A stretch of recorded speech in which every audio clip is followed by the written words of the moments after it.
पहुंचाएं सच्ची व सटीक खबर आप तक। अंतर्गत अपने राजनीतिक लाभ के लिए अपनी मर्जी से किसी भी SC ST जाति को आरक्षण का लाभ दे सकती है और अपनी ही मर्जी से उसको छीन भी सकती है, ये कहकर कि ये जाति के लोग पैसे से संपन्न हैं तो इनको आरक्षण की जरूरत नहीं। अगर हमारे साथी लोगों को कुछ ज्यादा भूख लग रही है तो मैं अपने साथियों को एक बार बताना चाहूंगा कि बाबा साहब ने अपना पूरा जीवन त्याग दिया था आप लोगों को आरक्षण दिलाने के लिए। आप लोगों से दरखास्त है आप वापस वहां से आए और अंदर यहां बैठे। 5 साल में एक बार मौका मिलता है अपनी लड़ाई लड़ने के लिए। मैं अपना भाषण यही रोकूंगा जब तक हमारे सभी साथी लोग वापस यहां पर हॉल में नहीं आ जाते।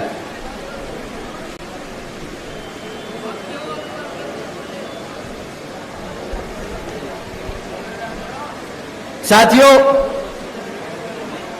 ये बात मैं आपस में जब हमारे सदस्यों के साथ मैं बैठता हूं, छोटी मीटिंगें लेता हूं, तब मैं ये उनसे हर बारी कहता हूं। वो मुझे बहुत शिकायत करते हैं कि सर है कुछ समर्थक हैं जो पद लेने तो आ जाते हैं परंतु काम नहीं करते। मैं उनसे बोलता हूं कि सर इन लोगों को आप पद देते हैं और इनसे उम्मीद करते हैं काम करे तो शायद वो अनफेयर होगा, वो वाकिफ नहीं होगा। आपको उनको पद देने के साथ साथ समझाना होगा कि ये जिस मूवमेंट में उन्होंने पद लिया है उस मूवमेंट के लिए कितना संघर्ष किया हमारे आदरणीय बहन जी ने, मान्यवर साहब ने, बाबा साहब डॉक्टर भीमराव अंबेडकर जी ने, और कितना मेहनत हमारा कार्यकर्ता करता है।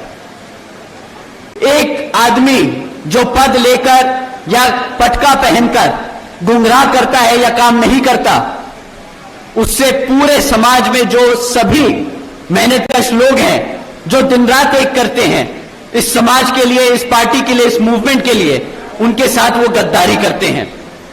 ऐसे गद्दारों के साथ हमें हाथ बटाने की जरूरत नहीं, हमें इनको आगे बढ़ाने की जरूरत नहीं। तो हम इनको आगे से इग्नोर करके चलेंगे।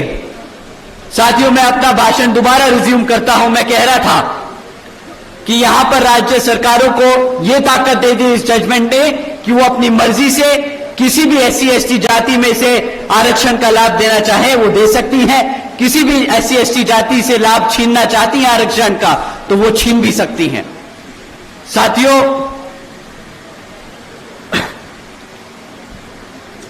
आप सभी जानते हैं आरक्षण की मूल भावना प्रतिनिधित्व की है, समाज को आगे बढ़ाने की है, लेकिन इसको बार बार गरीबी हटाओ योजना बनाने की कोशिश की जाती है कि कह के कि कोई जाति ज्यादा पैसे से संपन्न हो गई तो उसको आरक्षण की जरूरत नहीं।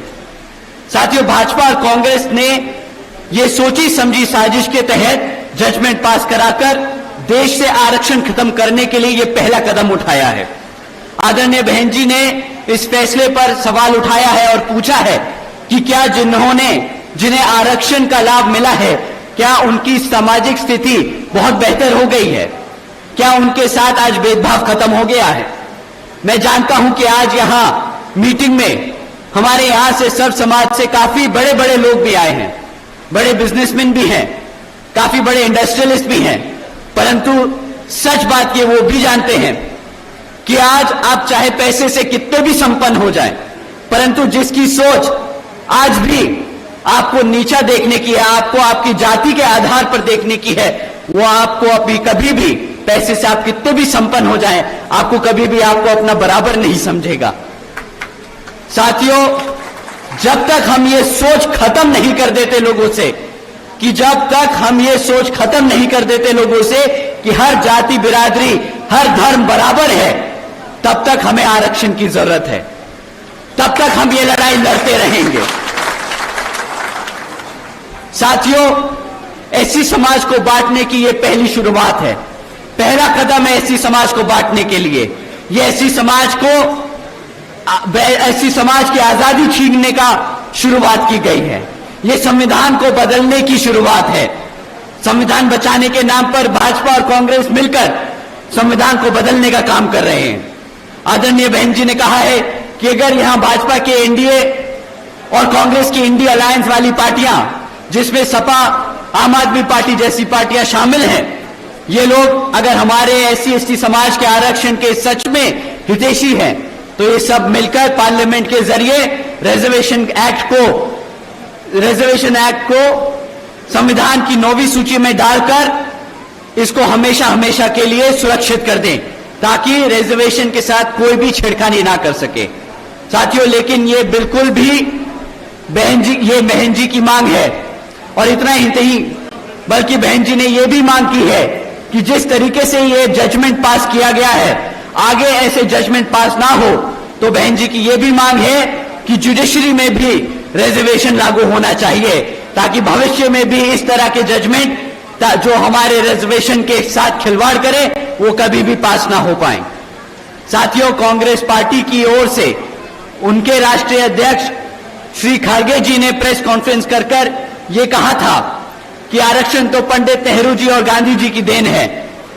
पहली बात, राहुल गांधी जी कहां थे वोट मांगने के लिए? तो वो खुद संविधान की किताब दिखाकर वोट मांगते फिरे पूरे देश भर, परंतु जब संविधान के खिलाफ ऐसे जजमेंट पास हो रहे हैं तो वो पूरे मीडिया से गायब हो गए। किसी भी मंच पर आकर उन्होंने अपना स्टैंड क्लियर नहीं किया, जबकि गांधी जी का कुछ ही समय में पोल खुल गया। वो विदेश में जाकर बोलते हैं कि जब हमारा अच्छा समय आएगा तो हम संविधान से आरक्षण बिल्कुल खत्म कर देंगे। साथियों, बताइए, जो लोग, कांग्रेस वाले लोग किताब लेकर घूम रहे थे कि हम संविधान बचाएंगे, हमारे एससी एसटी समाज को गुमराह कूदते फिर रहे थे कि हम आपके हकों के लिए लड़ेंगे, पहला मौका मिलते ही, सरकार को बने 6 महीने नहीं हुए, पहला मौका मिलते ही इन्होंने ऐसा जजमेंट पास होने दिया जिससे हमारा एससी एसटी का रिजर्वेशन खतरे में आ गया। और अब जब रिजर्वेशन खतरे में आ गया तो इनके असली रंग रूप सामने आने लगे हैं। कहने लगे कि हम तो संविधान से आरक्षण ही खत्म कर देंगे। यहां पे कितने हमारे एससी एसटी समाज के साथी लोग मौजूद हैं हॉल में? हाथ उठाकर आप लोग बताइए, आप ही बताइए मुझे कि आप लोगों को बोला नहीं था इन्होंने कि आपके हकों के लिए, आपके आरक्षण के लिए लड़ेंगे? बताइए साथियों, हाँ या ना? वही आदमी आज विदेश में जाकर आपके खिलाफ बोल रहा है। बताइए, धोखा किया कि नहीं किया? अब आप ही बताइए, क्या आप ऐसे धोखेबाज को सत्ता में आने देंगे? आने देंगे? उसको प्रदेश में घुसने देंगे? अगली बारी वो कदम रखने की कोशिश करे आपके जिले में, खदेड़ के बाहर फेंक देना, बता देना विरोधी कौन है, गद्दार कौन है यहां पर।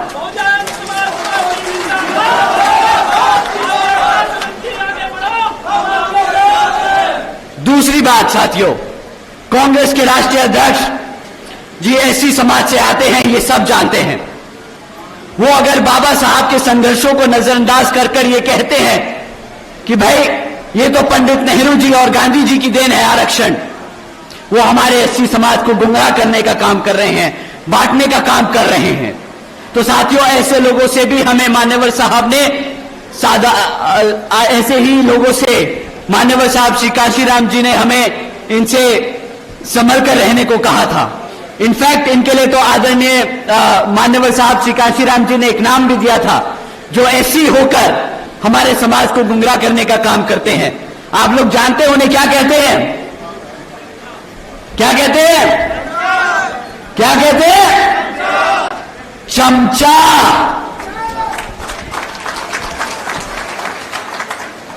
कांग्रेस के राष्ट्रीय अध्यक्ष एक एससी समाज से आकर अगर बाबा साहब के काम को, संघर्ष को नजरअंदाज करते हैं तो वो कांग्रेस के क्या हुए? साथियों, ऐसे लोगों के लिए आज मान्यवर साहब श्री काशीराम जी ने किताब भी लिखी थी, चमचा युग। आप लोगों से दरखास्त है कि वो किताब जरूर पढ़िएगा, ऐसे लोगों से सावधान रहिएगा। तीसरी बात, पंडित नेहरू जी और गांधी जी, आरक्षण तो दूर की बात है, वो दलितों के इतने विरोधी थे कि जब संविधान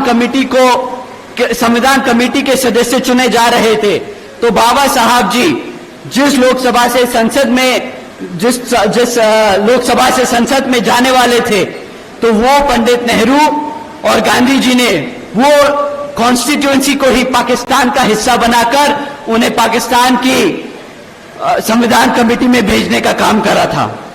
साथियों, जिन लोगों से बाबा साहब नहीं बर्दाश्त हुए, आप लोगों को लगता है कि बाबा साहब का दिया हुआ आरक्षण उन्हें बर्दाश्त होगा? आप लोगों को लगता है कि वो लोग आपके आरक्षण को बर्दाश्त कर पाएंगे? साथियों, ये बात आप अपने जहन में बांध लीजिए। गांव-गांव में अब प्रचार करना शुरू कर दीजिए। राहुल गांधी जी, हुड्डा जी, कांग्रेस बाबा साहब विरोधी थे, हैं और रहेंगे। राहुल गांधी जी, हुड्डा जी, कांग्रेस दलित विरोधी थे, दलित विरोधी हैं और दलित विरोधी रहेंगे।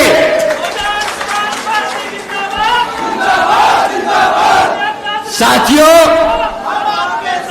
राहुल गांधी जी, हुड्डा जी, कांग्रेस आरक्षण विरोधी थे, आरक्षण विरोधी हैं और आरक्षण विरोधी रहेंगे। राहुल गांधी जी जैसे नेता जो आरक्षण खत्म करना चाहते हैं, आप सब जानते हैं, आप सब जान लीजिए, संविधान हमारी पहचान और आरक्षण हमारी आजादी छीनने नहीं देंगे आपको, छीनने नहीं देंगे आपको। साथियों, इन्हें तो अपने ही हरियाणा की दलित बेटी बर्दाश्त नहीं होती। बाबा साहब, मान्यवर साहब, आदरणीय बहन जी और हमारा समाज तो दूर की बात। आप सबने देखा होगा, इन लोगों से हमारे हरियाणा की दलित की बेटी बर्दाश्त नहीं होती। आदरणीय शैलजा जी के लिए हुड्डा के समर्थकों ने कितना बुरा भला बोला, वो सब आप लोगों ने देखा। एक बड़ी दलित नेता है वो, शैलजा जी का हम पूरा आदर सम्मान करते हैं और इस मंच के माध्यम से हम ये पूरे हरियाणा को बता देना चाहते हैं कि आप एक दलित होकर अपना पूरा जीवन कांग्रेस को समर्पित कर सकते हैं, परंतु तब भी ये कांग्रेस आपको वो सम्मान नहीं दे सकती जो आपकी अपनी पार्टी बहुजन समाज पार्टी देती है। साथियों, मैं ये दोबारा दोहराऊंगा, राहुल गांधी जी, हुड्डा जी, कांग्रेस दलित विरोधी थे, दलित विरोधी हैं और दलित विरोधी ही रहेंगे। साथियों, अब मैं आप सबका ध्यान यहां विधानसभा चुनाव में होने वाले कुछ मुद्दों पर लेके आना चाहूंगा। साथियों, यहां पिछले 10 सालों से हरियाणा में भाजपा की सरकार चल रही है और अब जब चुनाव हमारे सर पर है तो ये भाजपा के लोग भी आप लोगों के बीच में आकर आपसे विभिन्न तरह के वादे करेंगे, आपसे वोट मांगने का काम करेंगे। परंतु साथियों, आपको इनसे सवाल करने होंगे। कभी भी जाति और धर्म के आधार पर मत सवाल करिएगा जो सत्ता में बैठा है। इनसे आपको मैं दरखास्त करूंगा कि आप सवाल करें इनसे, आप इनसे सवाल करें शिक्षा पे, रोजगार पे और यहां पर आसमान छूती हुई महंगाई पे। साथियों, यहां आज इतनी बड़ी संख्या में हमारी माताएं बहनें बैठी हैं, हमारे बड़े बुजुर्ग बैठे हैं। मैं आप लोगों से पूछना चाहूंगा, आप लोग उन सबको जरूर से सुनिएगा, क्या मिला आपके बच्चों को शिक्षा के नाम पर? बीजेपी के सरकार के चलते हुए साथियों, पिछले 10 सालों में सरकार ने यहां पर 5000 से ज्यादा प्राइमरी स्कूल्स बंद करने का काम किया है। एक तरफ यहां पे पढ़ने लिखने की बच्चों की संख्या दिन पे दिन बढ़ती जा रही है और दूसरी तरफ यहां पर ये भाजपा वाले हमारे बच्चों के प्राइमरी स्कूल बंद कर रहे हैं। इतना ही नहीं साथियों, आज 2200 से ज्यादा सरकारी सीनियर सेकेंडरी स्कूल्स में 1000 से ज्यादा स्कूलों में प्रिंसिपल्स तक नहीं है। हमारे सीनियर स्कूल्स में, सीनियर सेकेंडरी स्कूल में अगर प्रिंसिपल नहीं होंगे तो हमारे बच्चों को पढ़ाएगा लिखाएगा कौन? इतना ही नहीं, बल्कि 2017 से हमारे एससी एसटी ओबीसी समाज के छात्रों के जो स्कॉलरशिप का पैसा था जो सरकार से मिलता है, वो भी इन लोगों ने हमारे बच्चों को नहीं दिया। साथियों, जब आपके बच्चों के स्कूल बंद कर दिए जाएंगे, जब आपके बच्चों के स्कूलों में शिक्षकों को भर्ती नहीं किया जाएगा, उनके स्कॉलरशिप का पैसा रोका जाएगा, तो आप ही बताइए क्या आपके बच्चों के भविष्य से यह खिलवाड़ होगा कि नहीं? बताइए आपके बच्चों का भविष्य खतरे में डाला कि नहीं? यहां मेरे सभी युवा साथी हैं, आप बताइए कि आपकी पढ़ाई से खिलवाड़ किया कि नहीं? अरे अगर पढ़ाई से खिलवाड़ किया तो जरा बताओ चंडीगढ़ को कि खिलवाड़ किया, और दोबारा नहीं दोहराने देंगे। यहां पर दर्शन लाल खेड़ा को जिताकर विधानसभा में भेजने का काम करेंगे, वो यहां पे आपके बच्चों की शिक्षा के लिए काम करेंगे। साथियों, पिछले 10 सालों में यहां पर मिला है तो सिर्फ क्या, आपके बच्चों को पढ़ाई के नाम पर यहां पे पेपर लीकों की खबरें सुनने को मिली, बस और कुछ नहीं मिला है। साथियों, कोई भी ऐसा सरकारी डिपार्टमेंट नहीं बचा जिसकी भर्ती के परीक्षा के पेपर इन्होंने ना लीक किए हो। इन्हें बहाना मिल जाता है हमारे बच्चों को सरकारी नौकरी ना देने का। कोई बच्चा इतनी मेहनत करता है, पढ़ाई लिखाई करता है, इतना पैसा खर्चता है, लोन लेकर पढ़ाई करता है ताकि एक सरकारी नौकरी लग जाए, परीक्षा देता है और बाद में क्या पता चलता है कि मेरा पेपर लीक हो गया, उनको बहाना मिल गया सरकारी नौकरियां रद्द करने का। कहां जाएगा हमारे समाज का बच्चा जब वो नौकरी नहीं ले सकता? आप ही बताइए। उसको उसका भविष्य छीनने का काम कर रही है ये भाजपा की सरकार की नहीं। साथियों, हकीकत तो ये है कि ये भाजपा और ये कांग्रेस दोनों ही जिम्मेदार हैं हमारे बच्चों के शिक्षा, हमारे बच्चों के भविष्य से खिलवाड़ करने के लिए। एक सत्ता में रहकर हमारे बच्चों के साथ, बच्चों के भविष्य से खिलवाड़ कर रहा है तो दूसरा विपक्ष में बैठकर उसको घेरता नहीं इस मुद्दों पर। आप ही बताइए, क्या ऐसी पार्टी को दोबारा दोहराने देंगे आप? क्या ऐसी पार्टी को दोबारा सत्ता में आने देंगे आप? क्या ऐसी पार्टी को अपने विधानसभा में घुसने देंगे आप? साथियों, शिक्षा अगर अपनी सुरक्षित करनी है तो इन्हें लो बसपा के गठबंधन को जिताना है, यहां पर अपने दर्शन लाल खेड़ा जी को जिताना है। साथियों, एक तरफ इन्होंने हमारे बच्चों के स्कूल बंद किए, प्राइमरी स्कूल्स में भर्ती नहीं करी, हमारे स्कॉलरशिप का पैसा रोका, और दूसरी तरफ आदरणीय बहन कुमारी मायावती जी की योजनाएं हैं। आप जानते होंगे, अगर आप नहीं जानते तो आप जाके अपने सभी बच्चों, अपने सभी साथियों को जरूर बताइएगा। बहन जी के अपने शासनकाल के दौरान बहन जी ने 12वीं तक की शिक्षा फ्री कराने के लिए अपने बच्चों को 600 करोड़ से ज्यादा की लागत उन पे खर्चने का काम किया था। 7 लाख बच्चों को 12वीं तक की शिक्षा आदरणीय बहन जी ने फ्री में देने का काम किया पूरे प्रदेश में। यही नहीं, आदरणीय बहन जी ने 6 इंजीनियरिंग कॉलेजेस बनाए, 2 होम्योपैथिक कॉलेजेस बनाए, 24 पॉलिटेक्निक कॉलेजेस बनाए, 2 पैरामेडिकल कॉलेजेस बनाए, 6 यूनिवर्सिटीज बनाई, 200 से अधिक इंटर डिग्री कॉलेजेस बनाए, 100 से अधिक ITIs, 550 से ज्यादा हाई स्कूल और 5,500 से ज्यादा प्राइमरी स्कूल्स बनाने का काम किया। मेरे को आपको इनकी गिनती गिनवाते गिनवाते गला सूख गया। साथियों, इतना ही नहीं, हमारे सभी पिछड़े समाज से आने वाले बच्चों के लिए देश में पहली बार आदरणीय बहन जी ने इन सभी सरकारी कॉलेजेस और यूनिवर्सिटीज के हॉस्टल्स में और इनके सभी सीटों पे 27% आरक्षण की व्यवस्था तय की थी, ताकि हमारे समाज के, पिछड़े समाज के बच्चों को पढ़ने लिखने का पूरा मौका मिल सके। साथियों,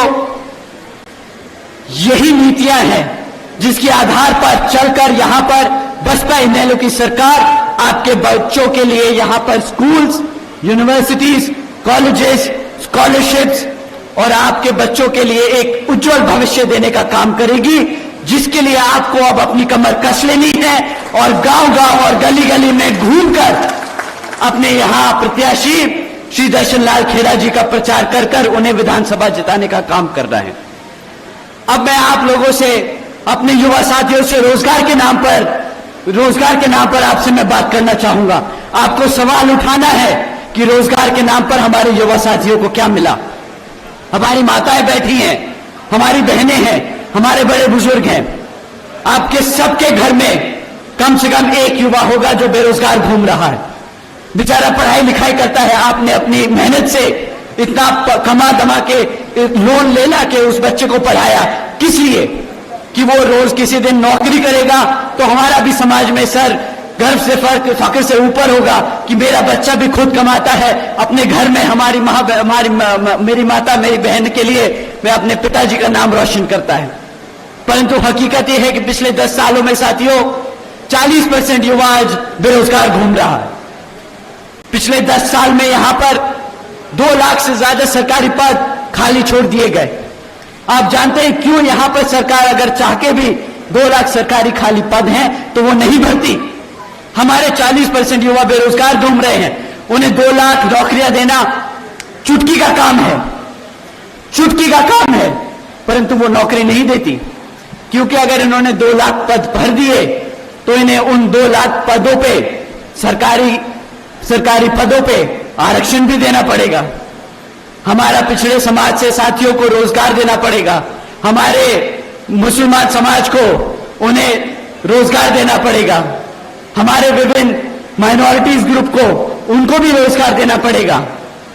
परंतु ये लोग वो 2 लाख पद नहीं भरेंगे। साथियों इतना ही नहीं, हमारे यहां पे क्लरिकल वर्कर्स वो अपनी बेसिक पे 35,000 रुपए करने की मांग कर रहे हैं पिछले 10 सालों से। आज तक उनकी मांग को सुना तो दूर, उन्हें तो बिल्कुल एंटरटेन ही नहीं करते, ऊपर से धमकाते हैं कि अगर तुमने यहां पे आंदोलन किया तो तुम्हें बर्खास्त कर दिया जाएगा सरकारी नौकरियों से। अब आप ही बताइए कि अगर जो लोग रोजगार मांग रहे हैं उन्हें रोजगार देना नहीं चाहते, जो लोग अपना रोजगार में हैं, जो टेम्परेरी वर्कर्स बना रखे इन्होंने, आप लोग तो जानते होंगे कि यहां पर कुल मिलाकर 2000 से ज्यादा लेक्चरर्स परमानेंट होने की मांग भी कर रहे हैं। 40% युवा बेरोजगार घूम रहा है, 2 लाख सरकारी पद खाली पड़े हैं। यह सरकार क्या कर रही है उसके बदले? कौशल विकास निगम जैसी योजनाएं चला रही हैं। जो पक्की नौकरियां हैं उनको भी कच्ची नौकरियां बनाकर यहां पर हमारे समाज के लोगों का आरक्षण वो भी खत्म करने की पूरी तैयारी में बैठी है। साथियों एक तरफ भाजपा की सरकार है जो रोजगार के नाम पर ऐसा मजाक करती है, दूसरी तरफ हमारे आदरणीय बहन कुमारी मायावती जी की योजनाएं हैं जिसके तहत चलकर बहन जी ने 4 साल के अपने शासनकाल में 90,000 से अधिक शिक्षकों को रोजगार दिया, 1 लाख से अधिक सफाई कर्मचारियों को रोजगार दिया था, 2 लाख से अधिक आदिवासी अधिक से ज्यादा पुलिस फोर्स में भर्ती करी थी। और हमारे यहां पर शहरी सारी अपर कास्ट समाज के साथी लोग बैठे हैं, पंजाब कम्युनिटी से हैं, बनिया कम्युनिटी से हैं। आप सबको जानकर हैरानी होगी साथियों कि आदरणीय बहन जी ने 30 लाख से अधिक हमारे अपर कास्ट समाज के कमजोर लोगों के विभिन्न साथियों को सरकारी नौकरी देने का काम किया था। 30 लाख से ज्यादा नौकरियां हमारे अपर कास्ट समाज के भाइयों बहनों को मिली। इतना ही नहीं बल्कि बहन जी के शासनकाल के दौरान बसपा की सरकार ने कृषि एवं संबंधित कार्यों में मिनिमम वेज को 55 रुपए से बढ़ाकर 100 रुपए प्रतिदिन करने का काम किया था। अन्य पिछड़े वर्गों की वार्षिक आय की क्रीमी लेयर की वार्षिक आय को बढ़ाकर 3 लाख रुपए से बढ़ाकर 5 लाख रुपए बढ़ाने का काम किया था। साथियों इतना ही नहीं, हमारे किसान भाइयों के लिए रातों रात गन्ना खरीदी के दाम दुगने कर दिए थे। साथियों बहन जी के गवर्नेंस मॉडल के तहत चलकर ही बसपा की सरकार ने प्रदेश के सभी समाज के लोगों को अपने पैरों पर खड़ा करने का काम किया था, सम्मान से जीने का अधिकार दिलाया था। साथियों और अब साथियों अगर हम महंगाई की बात करें तो इस सरकार के बारे में मेरे पास बोलने के लिए सिर्फ एक ही चीज है। यह सरकार आप लोगों के बीच में आती है और बड़े गर्व से बोलती है कि हमने 80 करोड़ जनता को मुफ्त में राशन दिया है। केंद्र और हरियाणा की भाजपा सरकार बड़े जोर से बोलती है कि इनके मंत्री लोग आपके लोगों के बीच में आकर बोलते हैं कि सरकार ने 80 करोड़ से ज्यादा देशवासियों को मुफ्त में राशन देने का काम किया है, परंतु ये समझते नहीं कि अगर इन्होंने 80 करोड़ से ज्यादा जनता को मुफ्त में राशन देने का काम किया तो इन 80 करोड़ जनता को मुफ्त में राशन देने की जरूरत क्यों पड़ी। ये लोग सीधा सीधा कह रहे हैं कि आज भारत की 80 करोड़ जनता गरीबी रेखा से नीचे है, जो अपने आप कमाकर खा नहीं सकती। इन्होंने 2014 में वादा किया था कि सालाना 2 करोड़ नौकरियां देंगे। अगर ये वो वादा पूरा करते तो आज हमारे टैक्स पेयर्स का 2 लाख करोड़ रुपया इन 80 करोड़ जनता को मुफ्त में राशन देने के लिए नहीं खर्चा जाता। इस 2 लाख करोड़ रुपए जो आपका टैक्स का पैसा है, वो सरकार यहां पर नई नौकरियां पैदा करने के लिए वो लगा पाती। तो ये लोग जो बड़े गर्व से बोलते हैं कि हमने मुफ्त में राशन दिया, हमारे गरीब लोगों के, हमारे लोगों से रोजगार छीनने का काम किया है। 80 करोड़ जनता को गरीबी में ढकेलने का काम किया है। हमारे मेहनत कर टैक्स के पेयर्स का पैसा इन्होंने मिसयूज किया है। साथियों, ऐसे लोगों को आप क्या सत्ता में दोबारा लाना चाहेंगे? आप लोग ऐसे लोगों को सत्ता में लाना चाहेंगे? तो साथियों, समय आ गया है यहां पर अपनी बसपा और इनेलो की सरकार को बनाने का। एक तरफ भाजपा और कांग्रेस आप लोगों को गुलाम बनाना चाहती है, बेरोजगार रखना चाहती है, अनपढ़ रखना चाहती है। दूसरी तरफ बसपा इनेलो का गठबंधन सी सरकार आपको अपने पैरों पर पढ़ा लिखा खड़ा कर, रोजगार देकर एक काबिल व्यक्ति बनाकर इस समाज का एक बहुत महत्वपूर्ण हिस्सा बनाना चाहती है।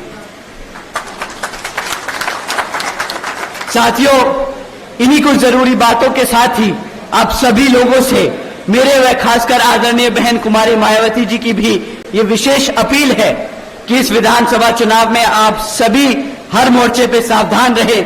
आप लोगों का वोट बहुत कीमती है। आपका वोट कोई खरीद ना पाए, आपका वोट कोई लूट ना पाए, आपका वोट कोई पढ़ने से रह ना जाए। जाति, बिरादरी, धर्म, बल, मंदिर, मस्जिद या किसी भी भावना आदि के नाम पर कोई स्वार्थी आपको अपने जाल में फंसाकर आपके वोट का दुरुपयोग ना कर ले, क्योंकि देश के हर महिला, पुरुष व युवा को वोट डालने का अधिकार यह महत्वपूर्ण बाबा साहब डॉक्टर भीमराव अंबेडकर जी की महत्वपूर्ण देन है। मैं आप सभी से ये खास तौर अपील करता हूं कि आप लोग यहां विधानसभा जगाधरी से बसपा के उम्मीदवार श्री दर्शन लाल खेड़ा जी को, चुनाव में लड़ रहे दर्शन लाल खेड़ा जी को यहां पर वोटिंग मशीन पर हाथी का चुनाव चिन्ह वाले सामने वाला बटन दबाकर भारी मतों से जिताकर विधानसभा भेजने का काम करें। साथियों, कमर कसने का समय आ गया है। साथियों, सत्ता छीनने का समय आ गया है। साथियों, आपका शासक बनने का समय आ गया है। जय भीम, जय भारत।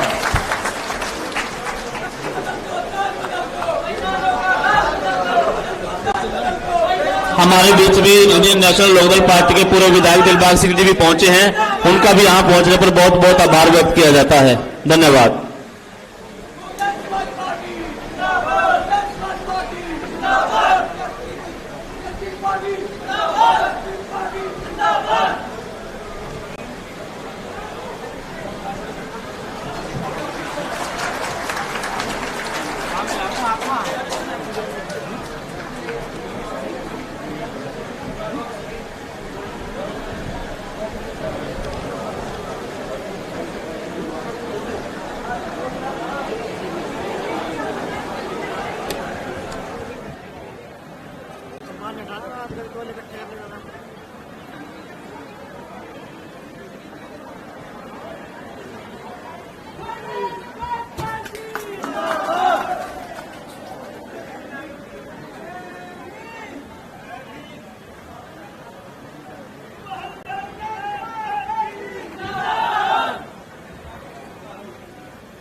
हेलो हेलो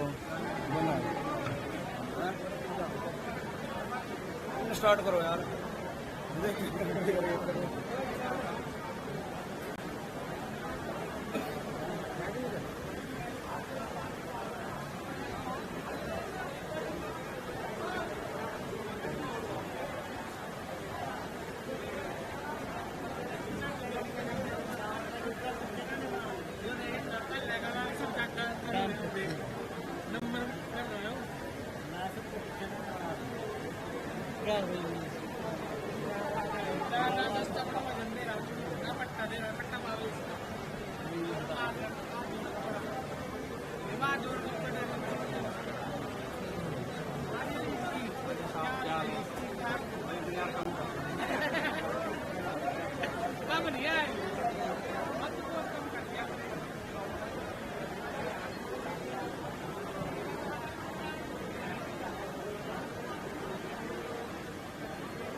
साथियों हेलो हेलो हेलो